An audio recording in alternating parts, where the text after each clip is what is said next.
10년 전 실종된 내 단짝 친구가 어젯밤 내 집 앞에 서 있었습니다. 말투도 습관도 목소리도 똑같았죠. 근데 뭔가 이상했어요. 왜냐하면 진짜 그녀는 10년 전 이미 죽었거든요. 제 이름은 서현주, 29살입니다. 이 이야기는 지금으로부터 정확히 일주일 전에 시작됐어요. 아니, 정확히는 10년 전부터였을지도 모르겠네요.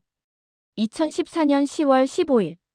고등학교 2학년이었던 저와 제 단짝 친구 강민서는 학교 앞 문구점에서 헤어졌습니다. 현주야, 내일 봐. 그게 민서가 제게 한 마지막 말이었어요. 다음 날, 민서는 학교에 나오지 않았습니다. 전화도 받지 않았고 집에도 없었죠. 경찰이 수색에 나섰고 동네 사람들이 모두 나섰지만 민서는 흔적도 없이 사라졌습니다. 2주 후 민서의 가방이 한강변에서 발견됐어요. 그리고 3주 후 민서의 신발 한 짝이 강 하류에서 떠올랐죠. 경찰은 투신으로 결론지었습니다. 시신은 끝내 발견되지 않았지만 민서의 부모님은 장례식을 치렀어요. 저도 그날 검은 상복을 입고 민서를 보냈습니다. 그렇게 10년이 흘렀어요. 그런데 일주일 전, 그러니까 2024년 10월 12일 금요일 밤 11시. 저는 편의점에서 나오다가 누군가와 어깨를 부딪혔습니다. 미안해요. 고개를 들어 사과하려던 순간 제 몸이 얼어붙었어요. 민서였습니다. 아니, 민서처럼 생긴 여자였죠. 똑같은 얼굴, 똑같은 키, 똑같은 목소리. 현주야. 그녀가 제 이름을 불렀습니다. 놀란 표정으로. 마치 반가운 친구를 우연히 만난 것처럼. 민서야. 제 입에서 떨리는 목소리가 흘러나왔어요. 어머, 진짜 현주 맞네. 오랜만이야. 그녀는 환하게 웃으며 제 손을 잡았습니다. 손의 온도가 느껴졌어요. 따뜻했어요. 죽은 사람의 손이 아니었죠. 민서야. 너 어떻게 살아있어? 무슨 소리야? 나 당연히 살아있지. 그나저나 정말 오랜만이다. 연락이 왜 끊긴 거야? 순간 머릿속이 하얗게 변했습니다. 이 사람, 자기가 실종됐던 걸 모르는 건가? 10년간 실종됐다가 돌아온 건가? 아니면, 민서야, 너 10년 전에 실종됐잖아. 우리 모두 널 찾았어. 경찰도 나섰고, 너 장례식도 치렀어. 민서의 얼굴에서 웃음이 사라졌습니다. 그리고 이상한 표정을 지었어요. 당황한 것 같기도, 화난 것 같기도 한 묘한 표정이었죠. 현주야, 무슨 말을 하는 거야? 나 실종된 적 없어. 그냥 고등학교 졸업하고 미국으로 유학 갔다가 이제 돌아온 거야. 미국 유학. 민서는 가난한 집 아이였어요. 아버지는 일용직 노동자였고 어머니는 식당에서 일했죠. 유학은커녕 대학 등록금도 걱정하던 친구였는데. 그럼 민서 부모님은? 아저씨 아줌마는? 엄마, 아빠? 잘 계시지? 지금도 같은 집에서 살고 있어. 이상했습니다. 민서 부모님은 민서가 실종된 후 1년 만에 이사를 갔어요. 너무 슬퍼서 같은 동네에 있을 수 없었다고 했죠. 저는 직접 확인하기로 했습니다. 민서야, 그럼 우리 집에 가자. 엄마가 널 보면 정말 놀라실 거야. 좋아. 아줌마 보고 싶었어. 우리는 함께 제 집으로 향했습니다. 걸어가는 내내 민서는 예전 이야기를 했어요. 기억나? 우리 고2 때 몰래 야자 빠지고 PC방 갔던 거? 응, 기억나? 그때 너 게임 못한다고 내가 엄청 놀렸잖아. 맞아. 모든 게 정확했습니다. 우리 둘만 아는 추억들을 그녀는 하나하나 기억하고 있었어요. 하지만 뭔가 이상했습니다. 말하는 타이밍이 0.5초씩 느렸어요. 마치 대답을 준비하고 있는 것처럼. 그리고 웃을 때 눈이 웃지 않았습니다. 입꼬리는 올라가는데 눈동자는 차갑게 저를 관찰하고 있었어요. 집에 도착했습니다. 엄마를 불렀죠. 엄마, 민서 왔어. 부엌에서 설거지를 하던 엄마가 놀라 나왔습니다. 그리고 민서를 보는 순간 얼굴이 새하얗게 질렸어요. 엄마, 민서 살아있었어. 미국에서 유학하고 돌아왔대. 엄마는 한참을 민서를 쳐다보더니 조심스럽게 물었습니다. 민서야, 진짜 너니? 네, 아줌마. 저예요. 그럼. 네 왼쪽 팔뚝에 있던 화상 자국은? 민서는 초등학교 때 라면을 끓이다가 왼쪽 팔뚝에 뜨거운 물을 쏟아서 큰 화상을 입었어요. 지금도 흉터가 남아있을 거예요. 하지만 그 여자는 잠시 멈칫했습니다. 그리고 웃으며 말했죠. 아, 그거요? 미국에서 성형외과 수술로 없앴어요. 흉터 제거술이요. 매끄러운 대답이었습니다. 하지만 엄마의 표정은 여전히 굳어 있었어요. 현주야, 잠깐 방으로 들어가자. 엄마가 저를 방으로 데리고 들어가더니 낮은 목소리로 말했습니다. 저 애는 민서가 아니야. 엄마, 무슨 소리야? 민서는 왼쪽 팔뚝이 아니라 오른쪽 팔뚝에 화상을 입었어. 엄마가 직접 병원에 데려갔잖아. 순간 온몸에 소름이 돋았습니다. 맞아요. 민서는 오른쪽 팔뚝에 화상을 입었어요. 제가 기억을 잘못한 게 아니었습니다. 거실로 다시 나갔을 때 민서는 소파에 앉아 편안하게 TV를 보고 있었습니다. 민서야, 너 지금 어디 살아? 아나? 잠실에 원룸 얻어서 살아. 회사도 잠실에 있어서. 회사? 어디 다녀? IT 회사. 개발자로 일하고 있어. 민서는 컴퓨터에 관심이 없었습니다. 수학도 싫어했고 프로그래밍은 더더욱 모르는 친구였죠. 오히려 미술을 좋아해서 미대를 가고 싶어 했어요. 그럼 미술은 어떻게 됐어? 너 미대 가고 싶어 하지 않았어? 아, 그건 고등학교 때 잠깐 생각이었어. 미국 가서 전공 바꿨지. 또 매끄러운 대답. 하지만 민서의 꿈은 잠깐이 아니었어요. 초등학교 때부터 쭉 화가가 되고 싶어 했던 친구였죠. 저는 시험해보기로 했습니다. 민서야, 기억나? 우리 고1 때 수학여행 갔을 때 네가 나한테 고백한 거. 민서의 눈빛이 흔들렸습니다. 기억나지? 거짓말이었습니다. 수학여행 때 고백 같은 건 없었어요. 제가 만들어낸 가짜 기억이었죠. 진짜 민서라면 무슨 소리야? 그런 적 없어. 라고 했을 거예요. 하지만 이 여자는 기억난다고 했습니다. 제 말에 맞춰주고 있었던 거죠. 심장이 빠르게 뛰기 시작했습니다. 이 사람은 민서가 아니에요. 하지만 왜 민서 행세를 하는 걸까요? 그리고 어떻게 우리의 추억을 알고 있는 걸까요? 민서야, 시간이 늦었네. 우리 집에서 자고 갈래? 아니, 괜찮아. 택시 타고 갈게. 그럼 연락처라도 바꾸자. 너 번호 바뀌었지? 응, 바뀌었어. 우리는 번호를 교환했습니다. 그녀가 현관문을 나서는 순간 저는 물었어요. 민서야, 마지막으로 하나만 물어볼게. 우리가 처음 만난 게 언제야? 민서는 돌아보며 웃었습니다. 초등학교 3학년 때 같은 반이 됐을 때지. 왜? 틀렸습니다. 우리는 초등학교 5학년 때 만났어요. 전학을 온 민서가 제 옆자리에 앉으면서 친구가 됐죠. 아, 맞다. 맞아. 기억이 가물가물하네. 잘 가. 저는 웃으며 손을 흔들었습니다. 하지만 속으로는 확신했어요. 저 사람은 민서가 아니라고. 문이 닫히자마자 엄마에게 말했습니다. 엄마, 저 사람 민서 아니야. 나도 알아. 그럼 대체 누구지? 모르겠어. 하지만 우리 추억을 어느 정도 알고 있어. 정확하지는 않지만 경찰에 신고해야 하는 거 아니야? 아직은 안 돼. 증거가 없어. 그리고 저 사람이 왜 민서 행세를 하는지 알아내야 해. 저는 그날 밤 잠을 이룰 수 없었습니다. 계속 생각했어요. 가짜 민서는 왜 나타난 걸까? 무엇을 원하는 걸까? 그리고 어떻게 우리의 추억을 알고 있는 걸까? 다음 날 아침, 저는 민서 부모님을 찾아갔습니다. 민서 부모님은 10년 전 이사를 간 후 연락이 끊겼지만 장례식 때 받았던 부고장에 새 주소가 적혀 있었어요. 벨을 눌렀습니다. 누구세요? 아줌마, 저 현주예요. 민서 친구. 문이 열렸습니다. 민서 어머니는 10년 전보다 훨씬 늙어 보였어요. 흰머리가 반이 넘었고 얼굴에는 깊은 주름이 패여 있었죠. 현주야. 어쩐 일이니? 아줌마, 혹시 민서 돌아왔어요?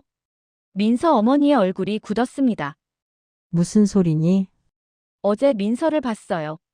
살아서 돌아왔다고 하던데.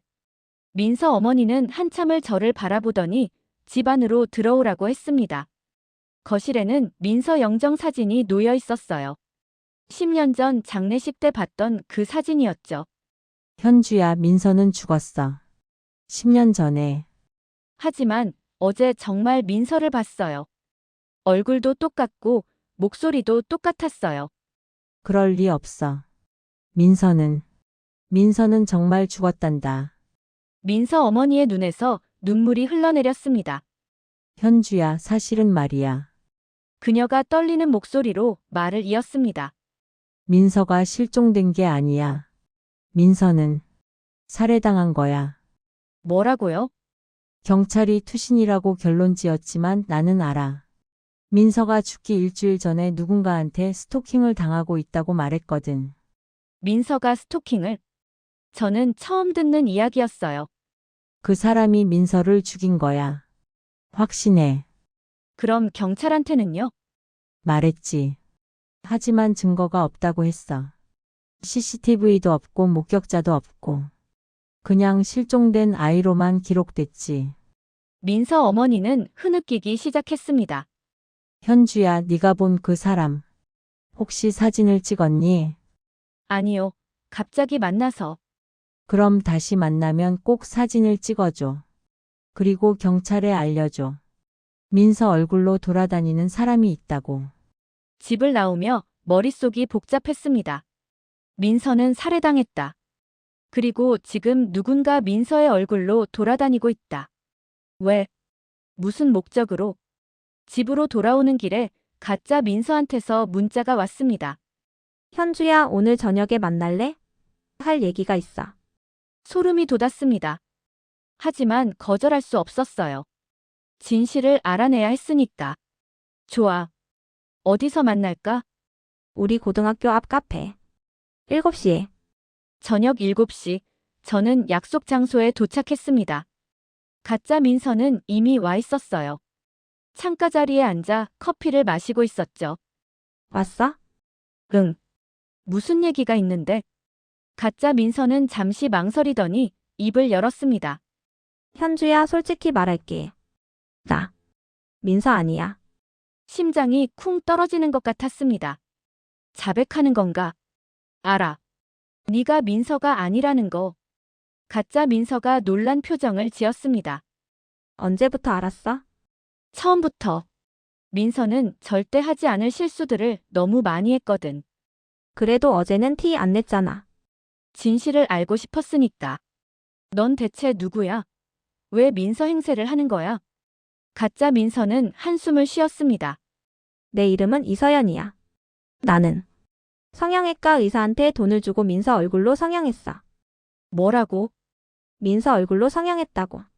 10년 전에. 왜 그런 짓을? 이서연은 창밖을 바라보며 말했습니다. 복수하려고. 복수?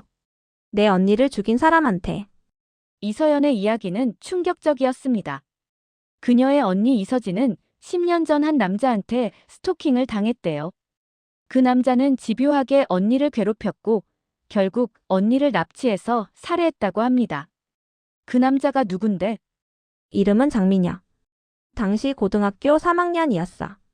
장민혁. 그 이름을 듣는 순간 기억이 떠올랐습니다. 민서가 실종되기 일주일 전 민서가 말했어요. 현주야, 요즘 이상한 선배가 자꾸 따라다녀. 무섭다. 누구? 3학년 장민혁 선배. 복도에서 마주칠 때마다 날 쳐다봐. 그때는 대수롭지 않게 넘겼는데. 설마 민서도 그 사람이? 이서연이 고개를 끄덕였습니다. 맞아. 장민혁이 민서도 죽였어. 그리고 내 언니도. 그럼 경찰은? 증거가 없대.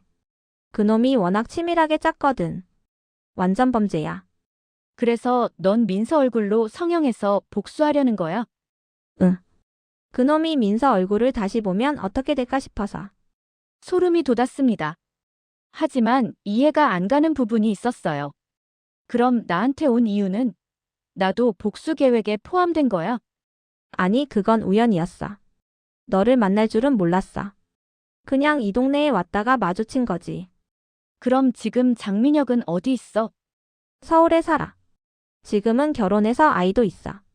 평범한 가장 행세를 하고 있지. 그럼 넌 언제 복수할 건데? 이서연의 눈빛이 차갑게 변했습니다. 이번 주말. 그놈 앞에 나타날 거야. 민서 얼굴로. 저는 이서연을 말렸습니다. 안 돼. 그건 위험해. 차라리 경찰에. 경찰은 믿을 수 없어. 10년 전에도 아무것도 안 해줬어. 그래도 직접 나서면 너도 위험해질 수 있어. 상관없어. 언니 복수를 할 수만 있다면. 저는 고민했습니다. 이서연을 도와야 할까, 말려야 할까? 민서도 피해자였고, 이서연의 언니도 피해자였습니다. 그리고 장민혁은 여전히 처벌받지 않고 살아가고 있었죠. 알았어. 내가 도와줄게. 정말? 응. 하지만 조건이 있어. 직접적인 복수는 안 돼. 대신 장민혁이 스스로 자백하게 만드는 거야. 어떻게? 민서 얼굴을 보면 그놈도 당황할 거야. 그 틈에 녹음을 하는 거지. 자백을 유도해서. 이서연이 잠시 생각하더니 고개를 끄덕였습니다. 좋아. 그렇게 하자. 우리는 계획을 세웠습니다. 이번 주 토요일, 장민혁이 자주 가는 카페에서 우연히 마주치는 거였어요. 이서연은 민서의 얼굴로, 저는 숨어서 녹음을 할 예정이었죠. 토요일이 됐습니다. 오후 3시, 강남의 한 카페. 저는 모자를 깊이 눌러쓰고 구석자리에 앉았습니다. 핸드폰 녹음 버튼은 이미 눌러놓은 상태였어요. 4시쯤 장민혁이 들어왔습니다. 30대 초반으로 보이는 평범한 남자였어요. 정장을 입고 있었고 손에는 서류 가방을 들고 있었죠. 그가 자리에 앉자 이서연이 들어왔습니다. 민서와 똑같은 얼굴. 민서가 좋아하던 스타일의 옷까지 입고 있었어요. 이서연은 장민혁 옆 테이블에 앉았습니다. 그리고 천천히 고개를 돌려 그를 쳐다봤죠. 장민혁이 고개를 들었습니다. 그리고 이서연과 눈이 마주쳤어요. 그 순간 장민혁의 얼굴에서 모든 피가 빠져나갔습니다. 커피잔을 들고 있던 손이 덜덜 떨렸어요. 장민혁의 입에서 떨리는 목소리가 흘러나왔습니다. 이서연은 씩 웃었습니다. 민서의 미소를 그대로 재현하며 오빠 오랜만이에요. 장민혁이 벌떡 일어났습니다. 안 돼. 넌 죽었어. 죽었다고요? 전 살아있는데요? 아니야. 내가 분명히. 장민혁이 자기도 모르게 중얼거렸습니다. 녹음되고 있었어요. 모든 게. 오빠가 뭘 했는데요? 이서연이 천천히 다가갔습니다. 장민혁은 뒷걸음질 쳤어요. 내가 널 죽였어. 10년 전에. 한강에. 완벽한 자백이었습니다. 저는 즉시 경찰에 전화했습니다. 녹음 파일과 함께 제보했죠. 장민혁은 그 자리에서 체포됐습니다. 10년 만에 드러난 진실이었어요. 재판에서 장민혁은 결국 모든 걸 자백했습니다. 민서를 스토킹하다가 거절당하자 분노해서 살해했고 시신을 한강에 유기했다고. 이서연의 언니 이서진도 같은 방식으로 살해했다고 했어요. 장민혁에게는 무기징역이 선고됐습니다. 이서연은 재판이 끝난 후 다시 성형수술을 받았습니다. 민서의 얼굴을 지우는 수술이었죠. 이제 언니도 편히 쉴 수 있을 것 같아. 이서연이 말했습니다. 민서도. 제가 대답했죠. 민서의 묘지 앞에 섰습니다. 10년 만에 찾아온 정이었어요. 민서야, 이제 편히 쉬어. 그 사람 잡혔어. 바람이 불었습니다. 마치 민서가 대답하는 것 같았어요. 고마워, 현주야. 10년 전 실종된 친구가 돌아왔습니다. 아니, 정확히는 친구의 얼굴을 한 다른 사람이 나타났죠. 하지만 그 덕분에 10년간 묻혀있던 진실이 드러났습니다. 때로는 가장 이상한 우연이 가장 큰 진실을 밝혀내기도 하는 것 같아요. 여러분도 주변에 갑자기 나타난 누군가가 있다면 한 번쯤 의심해 보세요. 그 사람이 진짜 그 사람이 맞는지. 이 이야기가 궁금하셨다면 좋아요 한번 꾹 눌러주세요. 그리고 구독과 알림 설정도 필수. 댓글로 여러분의 생각을 들려주세요. 나라면 어땠을까? 다음에도 더 충격적인 이야기로 찾아올게요. 지금까지 시청해주셔서 감사합니다.